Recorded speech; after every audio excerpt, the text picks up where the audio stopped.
High বন্ধুরা, নিশ্চয়ই তোমরা ভালোই আছো। বর নিয়ে চলে এসেছে চিকেনের ফুল লেগ পিস। গরম জল আর লেবু দিয়ে পরিষ্কার করে ধুয়ে গাগুলো কেটে কেটে রেখে দিয়েছে। এর মধ্যে নুন, হলুদ আর কাঁচা লঙ্কার আদা পেস্ট আমি ভালো করে মাখিয়ে নিলাম। একটু সর্ষের তেলও এর মধ্যে দিয়ে দিলাম।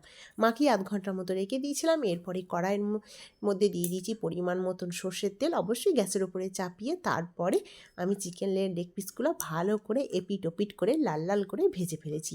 লাল লাল করে ভেজে নিয়ে আমি তুলে নিয়েছি। তারপরে ওই কড়াইয়ের মধ্যে দিয়ে দিয়েছি, কড়াইয়ের মধ্যে মানে কড়াইয়ের তেলের মধ্যে দিয়ে দিয়েছি গোটা গরম মশলা।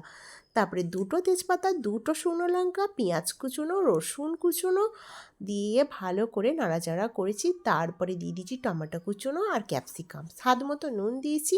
এরপর একটু ভালো করে নাড়াচাড়া করে নিয়েছি। একটু ভাজা ভাজা হয়ে গেলে এর মধ্যে এবার আমি একে একে মশলা অ্যাড করে দেবো। কালারের জন্য দিয়েছি কাশ্মীরি লঙ্কার গুঁড়ো, জিরে গুঁড়ো, ধনিয়া গুঁড়ো, গরম মশলার গুঁড়ো, আদা কাঁচা লঙ্কার পেস্ট যেটুকুনি ছিল সেটুকুনিও দিয়ে দিয়েছি। অবশ্যই আমি যা মশলা ব্যবহার করছি সবটুকুই কিন্তু সানরাইজের ছোট ছোট প্যাকেটের মশলা। আমার ছোট্ট রান্নাঘরে ছোট্ট ছোট্ট 10 টাকা দামের সানরাইজের মশলার প্যাকেট। এবার মশলা থেকে তেল ছেড়ে দিয়েছে, মশলাটা আমার ভাজা হয়ে গেছে।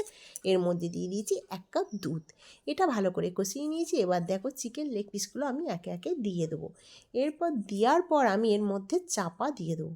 চাপা দেওয়ার পর যখন এমনি চিকেন লেগ পিসগুলো নুন হলুদ দেওয়া ছিল, যেহেতু ভালো রকম সেদ্ধ হয়েই গিয়েছিলো, এরপর আরও ভালো করে সেদ্ধ হয়ে গেছে। এর মধ্যে দিয়ে দিয়েছি ভাজা মশলা। ভাজা মশলা বলতে গোটা গরম মশলা, জিরে, ধনিয়া গুঁড়ো কাঠখোলায় নেড়ে ভালো করে ভেজে গুঁড়িয়ে নিয়ে সেটা দিয়ে দিলাম বাটার আর ধনিয়া পাতা কুচো।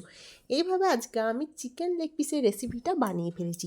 কেমন লাগলো তোমাদের? আশা করি নিশ্চয়ই ভালোই লেগেছে। তোমরা কিন্তু অবশ্যই কমেন্টে আমাকে জানিও। আজকে এই পর্যন্ত থাক বন্ধুরা, ভালো থেকো, টাটা।